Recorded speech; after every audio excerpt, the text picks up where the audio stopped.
Olá, peregrino que chegou ao podcast Conversa com o Meu Pastor. Meu nome é Hirata Abe, sou cientista social e converso com meu pastor, o Dr. Anderson Clayton Pires, que fala direto de Goiânia. Falamos de maneira informal sobre assuntos do cotidiano, sociedade e da fé cristã. Acreditamos que a fé cristã pode curar as pessoas que estão imersas em processos adoecedores e que precisam ser diagnosticadas. Afinal de contas, o que nos adoece e como a fé cristã pode nos curar? A conversa é sempre boa, os temas são totalmente relevantes. Venha então para mais um episódio e que comece a cura.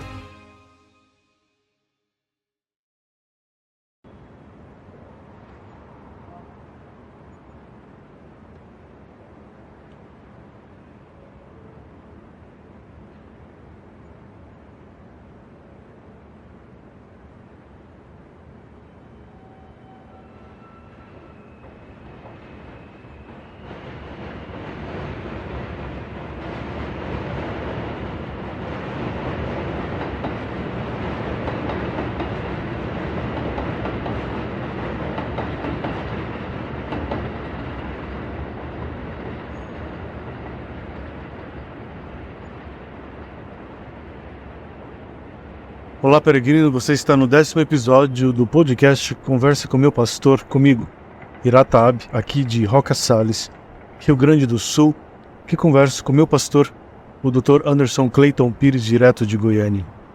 Sem medo de errar, esse é o episódio mais impactante, terapeuticamente falando até agora, desse podcast. O pastor Anderson fala com autoridade sobre a importância da confiança da fé. Esse é um tema que está em seu coração e mente nos últimos meses, por isso a ênfase. Particularmente, eu gostaria que toda a igreja brasileira ouvisse esse episódio, para que todos percebessem a distância entre fé evangélica e fé cristã, além de serem curados em seus sistemas de crenças que operam com noções e conceitos errados acerca da fé cristã, ou seja, pseudopsias. Se submeta, gostaria de te convidar, assim como eu me submeti um dia, essa é a verdade. Fé cristã é diferente de fé evangélica, e comece a ser curado naquilo que adoece a você e você nem percebe. Esse podcast é para quem tem ouvidos para ouvir o que tem sido proposto. Se estiver sendo tocado em seu sistema de crenças e quiser conversar sobre isso, escreva-nos no e-mail conversa.comeupastor, tudo junto, @gmail.com. Vou repetir, conversa.comeupastor@gmail.com. Sim, nós gostamos de e-mail. Que comece ou continue a cura.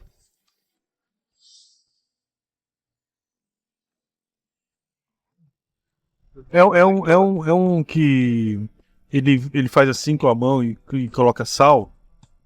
Ele mora sozinho, ele é solitário, é meio gordinho, mora Não, então não é. tipo uma chácara, mora sozinho, e aí ele faz tudo lá nessa chácara. Sim. Tudo é feito assim, nada é feito em cozinha normal não, é tudo No ar livre, eu sei qual é. tudo ar livre, é tudo assim, primitivo, Sim. sabe? Ele bota carne de túnel para baixo, Sim. uma cisternazinha, e enche de palha, enche ela assim, forma circular, enche de madeira. Aí ele coloca e deixa. Nossa, que legal. E depois ele vai e coloca a carne e tampa. E deixa lá por 1 hora e meia. Sei. Aí na hora que ele tira a carne, tá desmanchando. Nossa. Aí ele corta assim, aquela carne bonita, falando, a carne fala assim, me come, me come, me come. Por falar nisso, pastor já comeu carne, costela dos gaúchos aqui? Aquela costela que eles fazem na... Como é que chama? Semana Farroupilha, que eles fazem... Eles ficam horas assando aquilo. O melhor churrasco que tem no Brasil é o gaúcho. Não tem que falar, né? Eu comi, na época que eu morei, eu comia com frequência, né? Mas lá em Santa Catarina tem uma churrascaria tipicamente gaúcha. O churrasco que faz lá é gaúcho. Fica lá nos ingleses. O cara é muito amigo meu. Eu ia praticamente 2, 3 dias por semana comer lá, almoçar lá, porque é barato, né? Sim. E aí eu e a Cristina. Mas eu comia. Mas eu comia carne. Mas eu comia carne. Foi a época que eu mais comi carne. 2, 3 dias por semana. E é o churrasquinho gaúcho. Que carne gostosa. Esses caras não assam carne de primeira. Entendeu? Eles assam carne de segunda aí, fica melhor que carne de primeira. É sensacional. Eu perguntei para ele, por que vocês não assam carne de primeira? Disse, não, nós gaúchos não fazemos churrasco de carne de primeira. Aí ele conta a história. Como é que começou a tradição. Você entendeu? Então aí ele vai contando a história, falando assim, é assim que a gente começou a nossa tradição de churrasco gaúcho. E ele é gaúchão mesmo, ele anda igual gaúcho. Sim. Lá em Santa Catarina ele anda igual gaúcho. Bombacha. Aquela roupa aqui. Bombacha. Exato. Ele, deixa eu te fazer uma pergunta. Você já tem mais ou menos uns 30 anos ou mais caminhando a fé cristã, não tem? Eu considero que eu caminho na fé cristã quando eu comecei a caminhar com o pastor. Sim, sim. Mas assim, de igreja evangélica, desde que eu nasci, né? 45 anos, 46 anos. Me lembro que quando eu comecei a caminhar na fé, eu cheguei em casa, não tinha ninguém na minha casa. Não sei se eu já te contei. Sim, o pastor falou que estava com problema de coração. Sim, eu cheguei lá, apaguei a luz do quarto, ficou um breu. Tinha só eu lá em casa. E eu fiz uma oração sozinho. Eu não tinha problema de ser escutado, né? Sem incomodado por ninguém. Então eu fiz uma oração. Naquele dia eu não fiz uma oração de quem estava, uma oração representando a ansiedade de quem estava querendo se acomodar ao espaço religioso. Mas uma oração de quem estava querendo entregar definitivamente a vida para Deus. Acreditando que daquele dia para frente, a minha vida seria literalmente conduzida. É o que eu queria, por isso eu orei. Nesses anos todos, que já tem mais ou menos quase 40 anos, isso aconteceu, mais ou menos, quase 40 anos. Foi em 86, 87. Eu confesso que o que de mais difícil eu conheci no mundo da fé foi a confiança, confiar em Deus. Essa é a coisa mais difícil que eu sempre entendi, que esse é o desafio que não é para qualquer um, só para aqueles que foram chamados. Né? Porque o que marca a nossa caminhada na vida, Rira, é a experiência de trauma. Ela sempre produz um sinal na evidência, um sinal que representa um desafio a ser superado sempre para a nossa vida, nossa percepção. Como se fosse naquelas estradas, pelas estradas antigas, a gente sempre passava e via cruz. As cruzes assim, aí aquilo sinalizava que morreu alguém. Sim. Então, a evidência, ela começa a pregar essas cruzes nessa caminhada. A evidência aparentemente aquilo é o componente da existência humana, onde a fé também está presente, que mais poder tem para vilipendiar a confiança na fé, ou a confiança na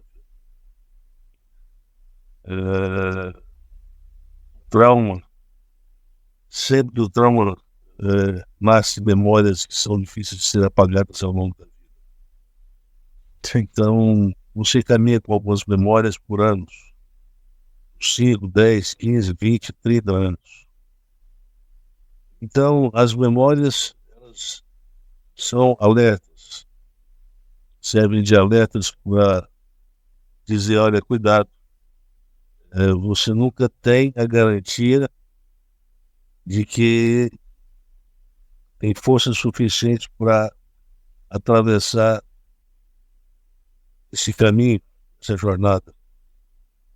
Porque a evidência, em algum momento lá atrás, deixou a gente com uma quantidade de fôlego muito pequena, com a capacidade de enxergar, transcender o presente em direção ao futuro também muito limitada. Então, são experiências que o trauma deixa, né? Experiências psicológicas que ficam à medida que a evidência produz traumas, à medida que a gente tem uma experiência, essa experiência é implacavelmente negativa. E aí essa experiência deixa na evidência um sinal de cruz, ou seja, uma marca de que em algum momento a gente desconfiou de que a gente não seria capaz de atravessar o rio nadando sozinho, né? Sim. Acho que é com mais ou menos essa fotografia em mente que o Paulo escreveu. Acho que ele escreveu com uma certeza e ao mesmo tempo ele escreveu com um pouco de medo.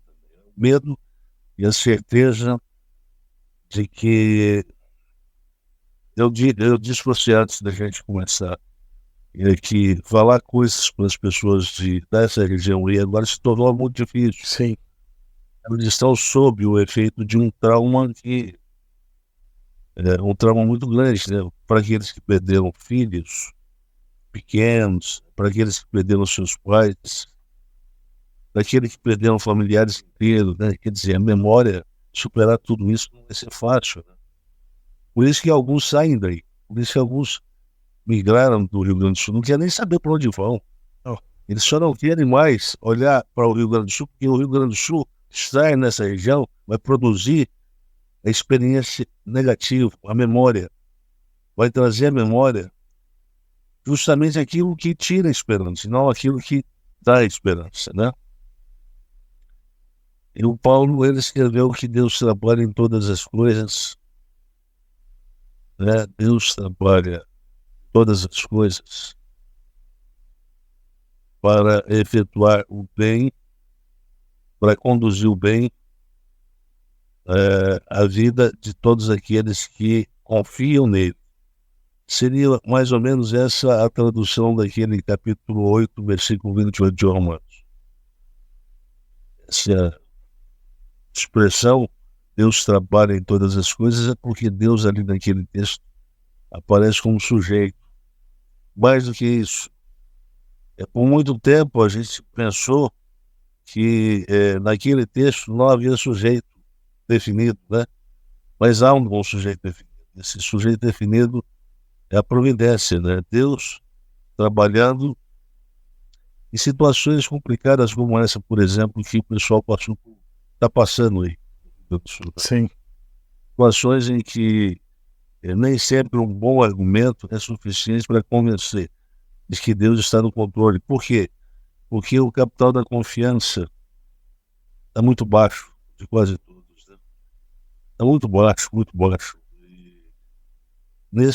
Ouvir, quando a gente fala assim, é preciso ter fé, é preciso ter fé, é preciso ter fé, é preciso esperar, é preciso ter fé. Não, é preciso confiar, porque quando você está lá no avião, tem uma turbulência, o avião mexe muito, aquelas mexidas violentas. Você questiona a capacidade Piloto.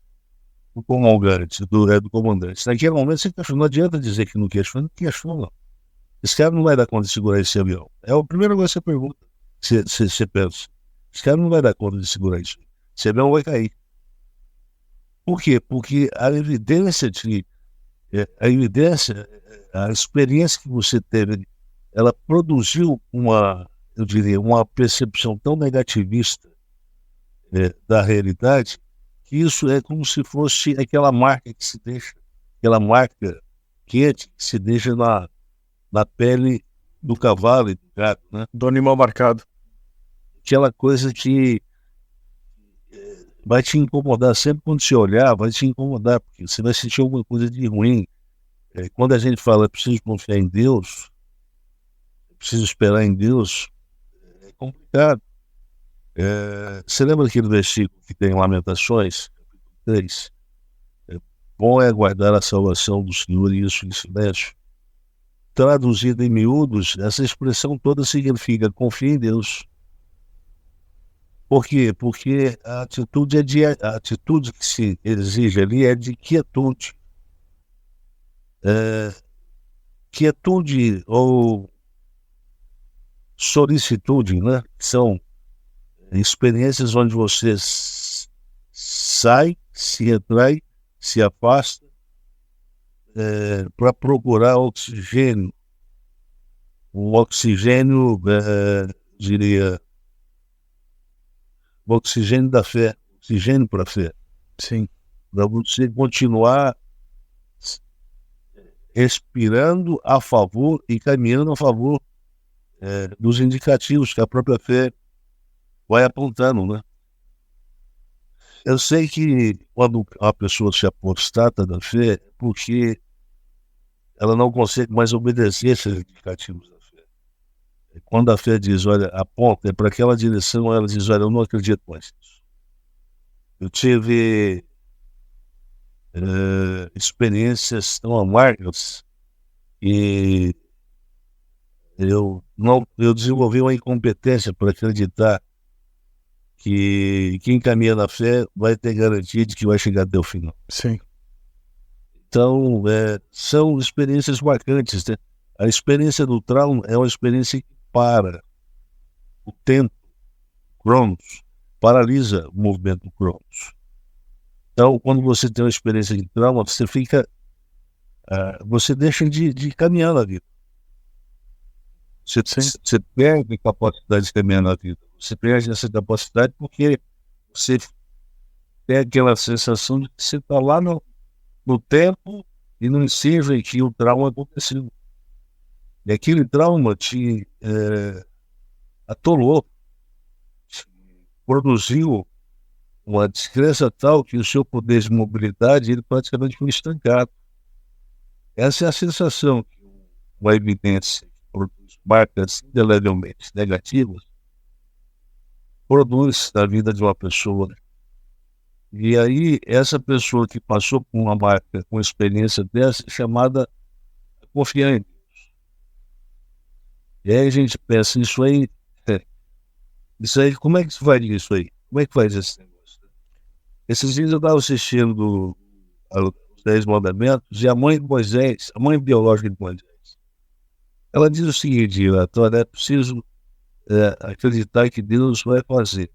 Aí uma pessoa elogiou ela, falou assim, a senhora é uma mulher de muita fé. Ela falou assim, sim, mas a minha fé, a fonte da minha fé é Deus. Eu pensei assim, olha bem, né? Como é que são as coisas, né? A novela coloca uma frase de efeito que aparentemente está correta, mas ela está completamente equivocada. Deus não pode ser a fonte de fé de ninguém.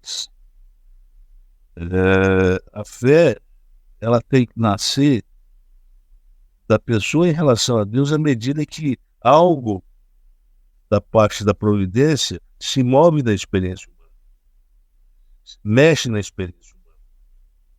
Não sei se você viu, tem uma chimpanzé, uma mãe chimpanzé, que o filho dela foi praticamente ficou em coma por muitos anos. Muitos anos não, por muitos meses. Não vi não. Como? E aí ela é privada. Ela não dá uma mamar, ela não cria. O filho chega aos 3, 4, 5 meses, muitos meses. E ela é pequenininha ainda, 5 meses ela é pequeno, bem pequeno. Aí, mas o pessoal vai e coloca ele envolvido num lençol no chão, dentro da grade, dentro do recinto onde a mãe tá. Só que a mãe estava ausente. Aí eles vão lá, colocam o bebê lá, e depois, daqui a pouco, chega com a mãe. Aí a mãe olha, vê o bebê e identifica, mas ela pensa que ele está morto.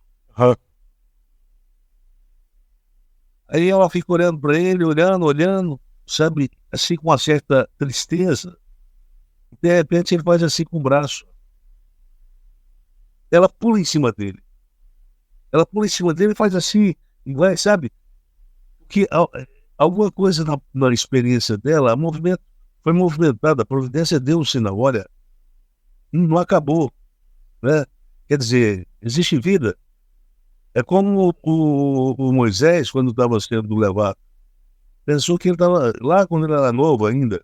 Lá você assistiu, né? Não, Você lembra aquela experiência quando ele é levado para o Alto Egito? não, Ele praticamente vai morto. Ele recebe uma facada e ele praticamente vai morto. Você vai sendo levado praticamente morto, ele vai sendo morto. E a mulher dele vai fazendo o que eles iam fazer enterro dele. Aí, de repente, o pé do cara mexe. De repente, o pé faz assim, ó, tum. Aí ela dá um pulo, senão ele não está morto. Essas coisas a providência faz. Mas você tem que estar atento, porque a providência não avisa, olha, eu vou mover. Ela move, se você estiver atento, você percebe. Se você não estiver atento, passa. E a fé cristã é composta de experiências assim. A providência dá o sinal, mas se você não estiver atento, você não vê. Portanto, a sua confiança ela pode se precarizar cada vez mais porque a realidade só mostra, evidencia sinais que vão contra a confiança da fé. sim. Não sinais de coisas que vão a favor da confiança da fé. Querendo ou não, nós dependemos de sinais. Note bem que essa expressão aparece no Novo Testamento. Sim. Paulo diz assim, olha, todas as coisas cooperam para o bem. Ele está falando de quê? Todas as coisas. Ele está falando assim, olha para a evidência. As coisas, elas são epifanizadas na evidência. Se você não tiver evidência, você não tem critério para julgar se Deus está operando a seu favor ou não. Então você tem uma evidência vazia. Então Paulo diz, olha, mas não, Deus está trabalhando, presta atenção. Aí você olha para a evidência e fala assim, ué, aqui, Paulo está falando besteira. Pô. O que a evidência está mostrando é só negatividade. Cadê a positividade? Aí aparece o pezinho do Moisés mexendo assim, ó. Sim. Entendeu? Aparece o chimpanzé levantando o braço. Ainda bem que a mãe estava atenta para perceber que ele levantou o braço e ela foi em direção a ele, pegou meu filho está vivo. Então, o Paulo é um gênio, né? O Paulo é uma pessoa, é um expert em vislumbrar na evidência sinais que indicam que a providência está trabalhando em movimentos muito sutis. Impressionante. Lembra do nosso podcast? Não tem um tronco praticamente cinza e uma folhazinha bem pequenininha, verdinha, no meio dele? Aquilo, pequenininho daquele jeito.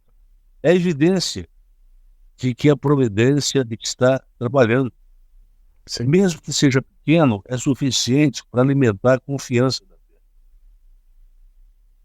Mesmo que seja pequeno, é suficiente para alimentar a confiança da fé.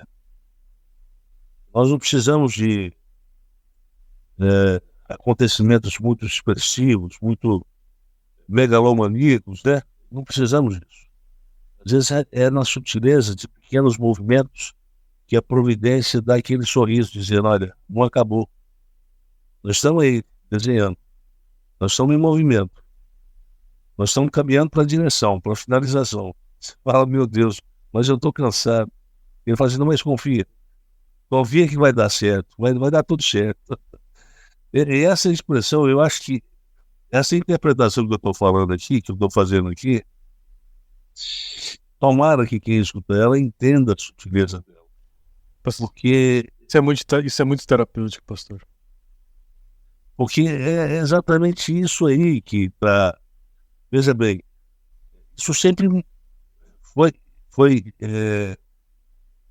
criticado pelos ateus, né? Porque os ateus eles também buscam a evidência, eles buscam sinais negativos na evidência para contrapor a própria confiança da fé, na existência de um Deus que está em movimento com os processos da história. Deus está em movimento, a ação de Deus não só está produzindo movimento, mas está também em movimento, produzindo direção para os fatos. Porque se a providência não estiver em movimento com os fatos perdem direção, eles perdem telos, eles deixam de ter um alvo. Então, para a história ser teleológica, a providência tem que estar se movendo com os fatos, e movendo os fatos. Não só se movendo com os fatos, mas movendo fatos. Fatos novos e fatos não tão novos. O fato é que na dialética dos movimentos são, na maior parte das vezes, contraditório, mesmo dentro dessa expressão contraditório, a gente possa também admitir que na contradição ou na paradoxalidade dos fatos existe o conceito de harmonia, a harmonia do contraditório. Né? Esse é um outro conceito também que é interessante, né? A harmonia do contraditório, porque isso produz um alívio imediato para quem sofreu uma perda aparentemente irreparável. Quando eu perdi minha filha, eu tive a sensação de que eu não ia dar conta de viver mais. E não tinha ninguém que me tirasse isso da cabeça. Eu falei assim, eu posso não morrer hoje, mas eu estou perto de morrer, eu não vou dar conta de viver. Sim. Eu não tenho força para isso mais. Acabou. Sem a minha filha, eu não dou conta. É aquela sensação estranha. Eu não fiz nada, mas eu tive culpa.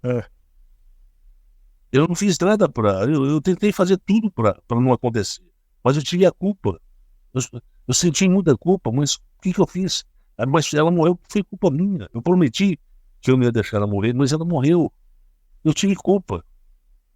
Sabe, aquilo é massacrante. Eu me achava sobrando na vida. Pensava, Deus, eu já tenho mais de 30 anos. O senhor podia ter me levado. Sim, é isso aí. Eu já vivi muito. A minha filha não viveu nada. Então, veja bem, em certos momentos que a gente tem um sinal muito negativo sendo preconizado na evidência, a gente tem uma capacidade de vislumbrar o movimento da providência muito pequeno, muito comprometido, muito pequeno. E às vezes a gente consegue até ver esse movimento, mas a gente não consegue ver a direção, para onde ele está indo. Sim. E aí a gente tem medo. A gente tem medo não pelo fato de não ter movimento da providência, mas pelo fato de que existe um movimento, mas nós não sabemos para que direção esse movimento está levando a situação, as coisas. E há uma suspeita de que se a negatividade ela incidiu sobre a nossa experiência, a gente não tem garantia de que as coisas não vão piorar. Tipo assim, se fulano morreu, se meu filho morreu, nós não temos a garantia de que as coisas não vão piorar, porque o pior já aconteceu. O que não podia acontecer, já aconteceu. Ela morreu. Aí a gente olha e fala assim, existe algum sinal aí dizendo que as coisas podem melhorar, apesar da morte da minha vida? A gente não vê a direção. Moral da história, a gente fica com mais medo da coisa piorar ainda mais. Eu particularmente ficava, né? Assim, às vezes com medo do tipo, caramba, além de ter me acontecido isso, o próximo movimento da providência vai me custar mais o quê? Mais o quê que a providência vai querer de mim? Mais do que isso? Eu ficava muito abalado, pastor. Porque é exatamente isso, a gente não sabe para onde a direção da providência. E vai custar mais do que o próximo movimento dela pra gente. Isso aí. E a nossa tendência de sempre suspeitar da competência de quem está dirigindo esse avião que está em turbulência lá em cima. Então, a sutileza, a tranquilidade, e o Paulo mais embaixo, um pouquinho, no capítulo 8, ele diz, olha, deixa eu dizer uma coisa, eu vou provocar mais ainda os meus leitores. Olha, primeiro ele provoca dizendo, olha, que Deus trabalha em todas as coisas. Depois ele provoca, olha, vocês estão com medo? Mas deixa eu dar uma notícia para vocês. Aquele que não propôs seu próprio filho, antes o entregou, todos nós, não nos dará juntamente com ele, ou graciosamente, todas as coisas? Quem então é contra nós? Que movimento a vida, a história pode trazer que vai deixar a gente numa sensação de desamparo ontológico? Essa é a sutileza do argumento do Paulo, né? Ele dá um checkmate à negatividade. Dá um checkmate. Ele diz, olha, Deus é capaz de transformar o negativo em positivo por nossa causa. Quer dizer, ele transforma a morte em benefício dos eleitos. Né? Quer dizer, esse é o sentido daqueles que desconfiaram dele.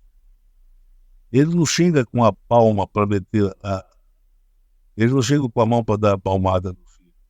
Ele chega com o braço aberto, com o braço sai e fala assim, olha, não se preocupe, não vai haver morte, não vai acontecer o pior. Quer dizer, eu acho que o problema da desconfiança, nesse conceito, é um conceito que está associado diretamente ao conceito de desamparo. A experiência da humanidade lá na queda é uma experiência de desamparo ontológico.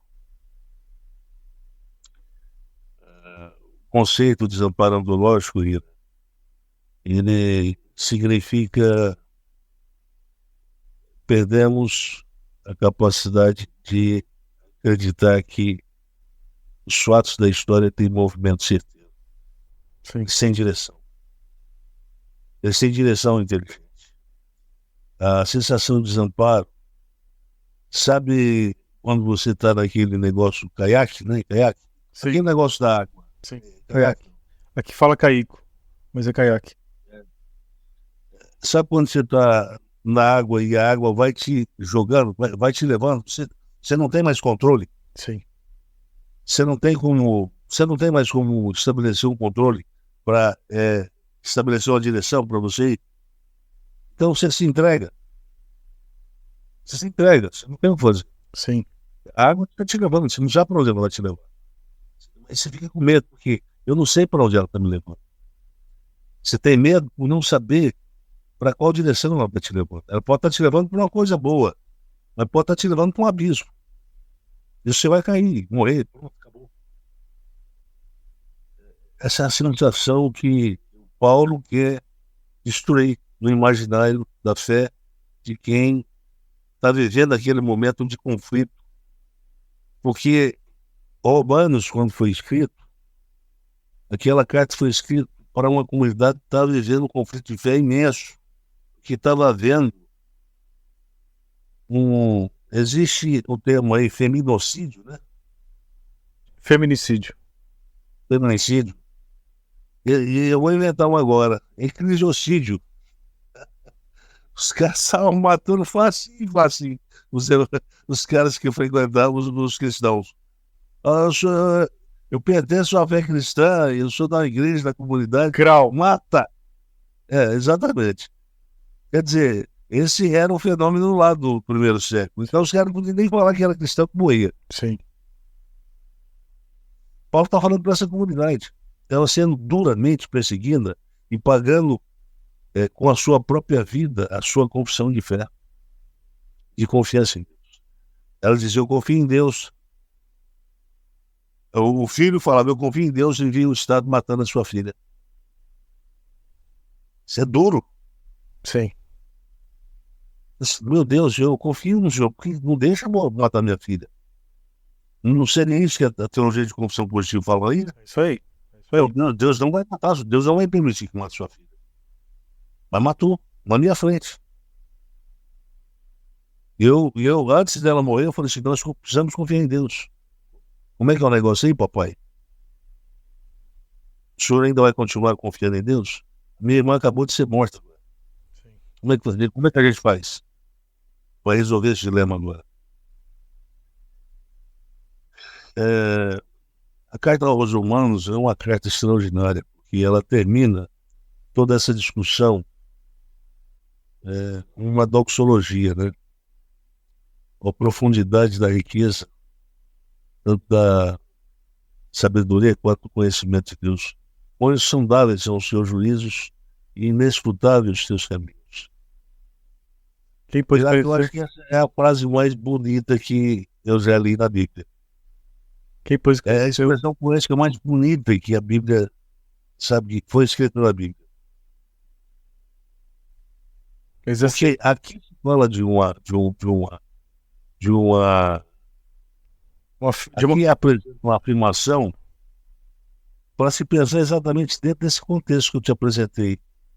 É um contexto onde você olha e o sinal da evidência é negativo. Então você não tem, na evidência, você não tem razões para acreditar que existe inteligência no movimento da fé.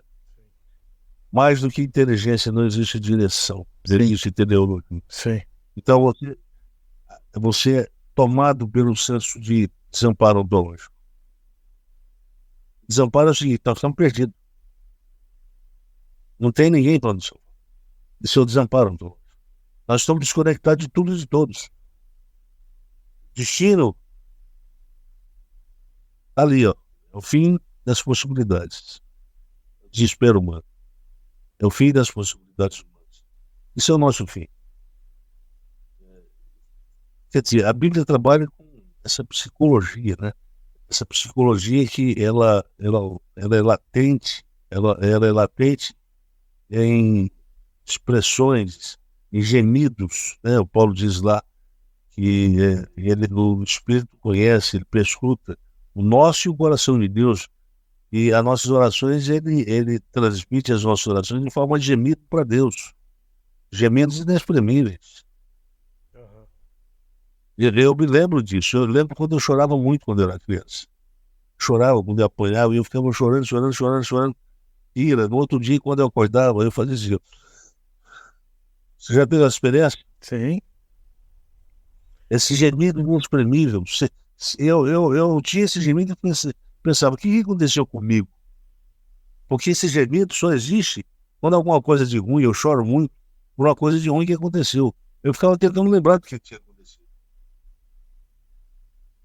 É uma coisa assim extraordinária. Saber que Deus está o tempo todo em Jesus Cristo trabalhando para organizar uma ordem, um mundo cuja ordem foi colocada em caos praticamente irredentível, irremediável. Não é fácil, sabe? Não é fácil. Deus trabalhando em todas as coisas para produzir a redenção de tudo. É tudo que tem de ser alcançado por esse processo de redenção. Mas o mais importante é oferecer a redenção para a alma humana. Para o corpo existe a promessa da ressurreição, mas para a alma, a promessa, não existe um corpo, uma alma alternativa que vai substituir a alma que nos existe. Ela tá aí, ela tá sempre, é eterna. E essa alma, ela precisa alcançar o pleroma, ela precisa alcançar a plenitude. Ela precisa amadurecer, ela precisa amadurecer na fé, ela precisa chegar a um ponto de confiança em Deus que não tem mais como voltar para trás. Aí, quando a gente chegar a esse ponto, não vai depender mais do que acontece na experiência, na evidência. Não vai interessar mais o que a evidência traz de sinal, se é positivo ou se é negativo. O movimento da confiança vai estar sempre cortando, é um linear, constante. Vai estar sempre cortando e sendo conduzido para a redenção, o pleroma, a plenitude final. Porque esse corpo da ressurreição é um corpo perfeito, indestrutível. É um corpo incorruptível. Nós precisamos chegar ao ponto de termos uma alma que equivale em qualidade a esse corpo incorruptível.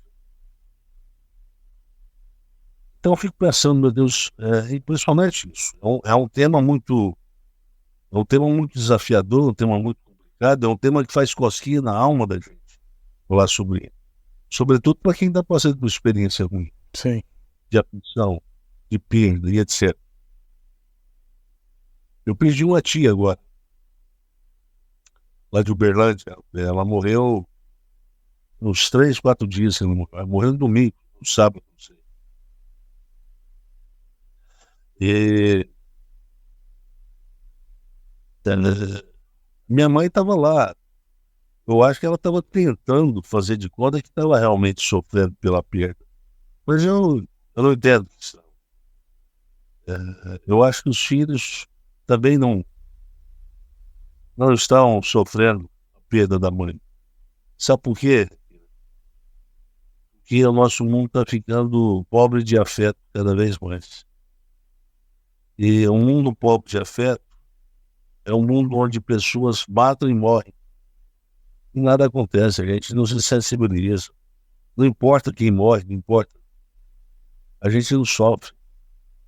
Então, veja bem, esse é um déficit, é uma deficiência da nossa alma que precisa ser corrigida. Precisa ser corrigida. Eu falei assim, olha, infelizmente, nós não lamentamos a morte de quem nós não amamos. Não é esse negócio de, é meu primo, é minha tia. Isso não dá garantia.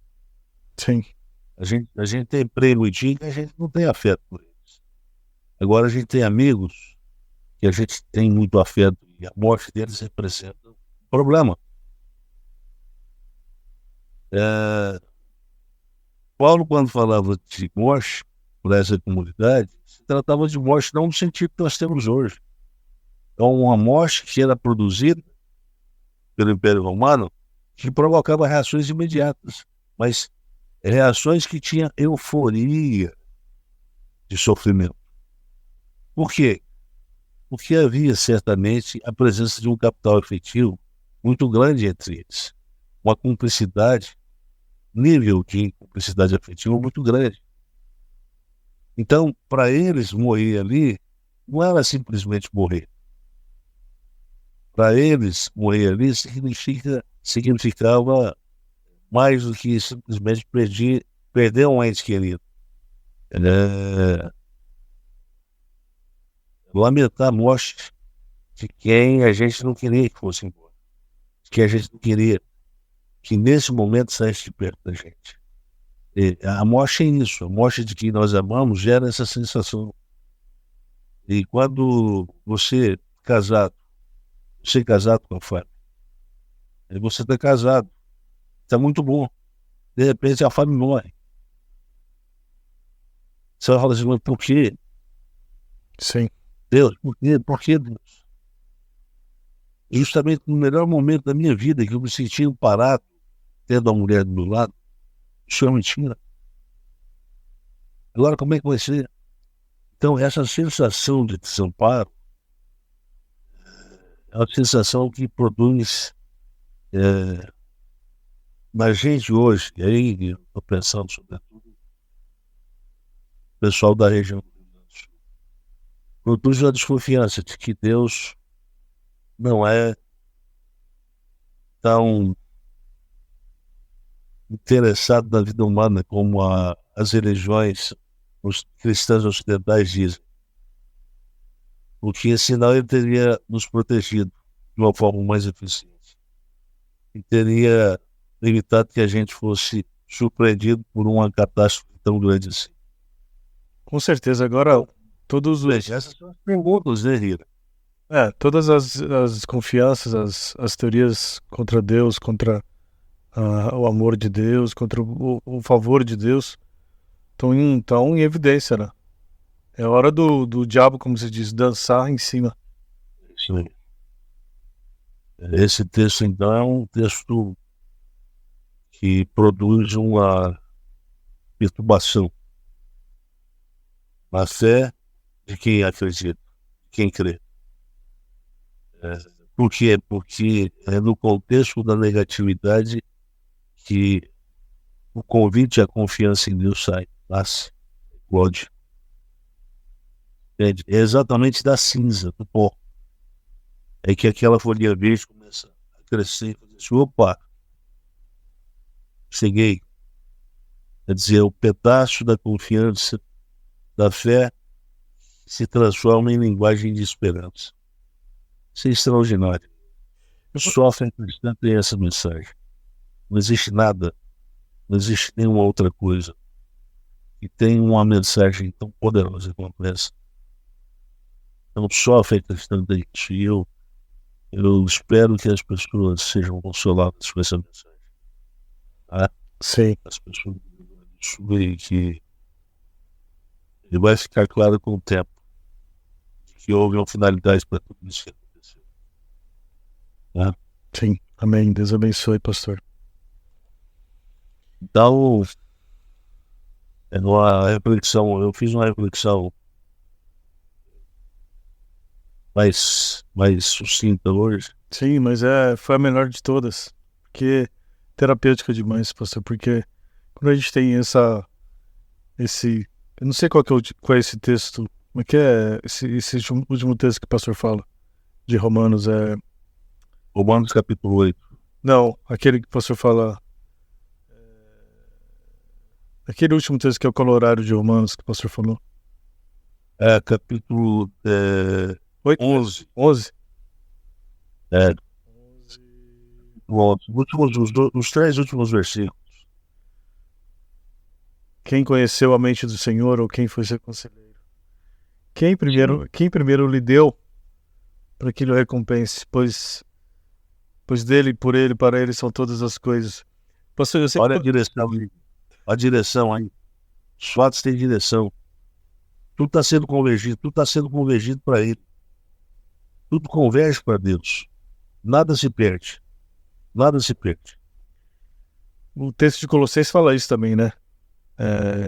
Pois dele foram criadas todas as coisas nos céus e na terra, sejam todos tronos ou soberanias, poderes, autoridades. Todas as coisas foram criadas por ele e para ele. Colossenses 1,16. Isso aí. Que bom, pastor. Gosto muito daquela expressão de Atos também, porque nele nos movemos. Nele somos e nele nos movemos, ou seja, neles respiramos, que qualquer movimento, a respiração, a caminhada, a mobilidade de qualquer ordem, acontece porque nele existimos. Eu gosto dessa expressão, lá de Atos, né?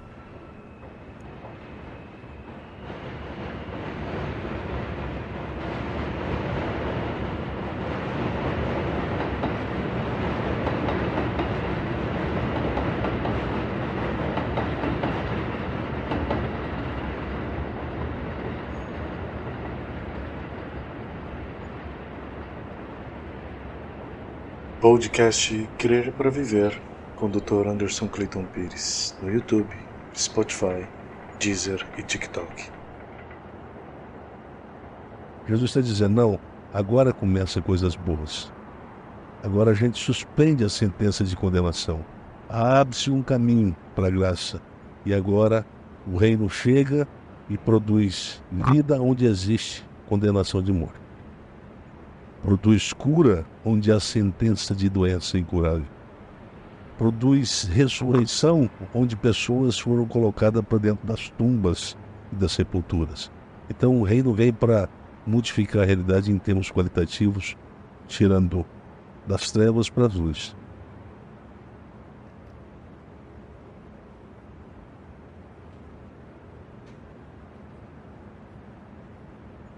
A fé cristã está sendo apresentada como nunca antes no Brasil pelo pastor e doutor Anderson Clayton Pires. E aqui na Web Rádio Nova Criação, ele tem falado quase o dia todo. A Web Rádio Nova Criação está trazendo a você uma programação com excelência nas reflexões. A cada 2 horas, fique com um episódio do podcast Conversa com Meu Pastor, em que tratamos de assuntos da sociedade e do cotidiano. Trazemos também canções que ainda versam sobre a fé cristã. Temos também o espaço Red Pill Brasil, que te informa de assuntos que a velha e desacreditada mídia tenta esconder. Essa é a Web Rádio Nova Criação, atenta, reflexiva e disponível 24 horas. Sintonize-nos sempre.